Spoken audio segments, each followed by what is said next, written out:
म्हैसाळ येथे शेडबाळ रस्ता मळाभाग परिसरात गॅस गळती झाल्याने गॅसच्या सिलेंडरचा स्फोट होऊन 3 जण गंभीर जखमी झालेत। ही घटना सकाळी 5:30 वाजण्याच्या सुमारास घडली। या घटनेची माहिती मिळताच मिरज ग्रामीण पोलीस स्टेशनचे पोलीस निरीक्षक अजित सिद यांनी घटनास्थळी येऊन पाहणी केली। स्फोटात सूर्यकांत वनमोरे वय वर्ष 44, मयुरी वनमोरे वय वर्ष 36, प्रिया वनमोरे वय वर्ष 13 सर्व राहणार म्हैसाळ हे गंभीर जखमी झालेत। याबाबत घटनास्थळावरून मिळालेली माहिती अशी आहे की म्हैसाळ येथे शेडबाळ रोड मळा परिसरात वनमोरे कुटुंब राहतं। सकाळी सूर्यकांत वनमोरे हे अंघोळीसाठी पाणी तापवण्यासाठी गेले असता गॅस सुरू करताना गॅस सिलेंडरचा स्फोट झाला।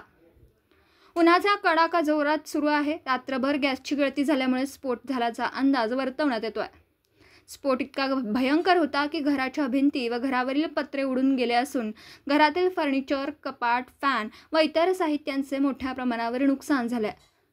सर्व जखमींना मिरज येथील शासकीय रुग्णालयात दाखल करण्यात आले।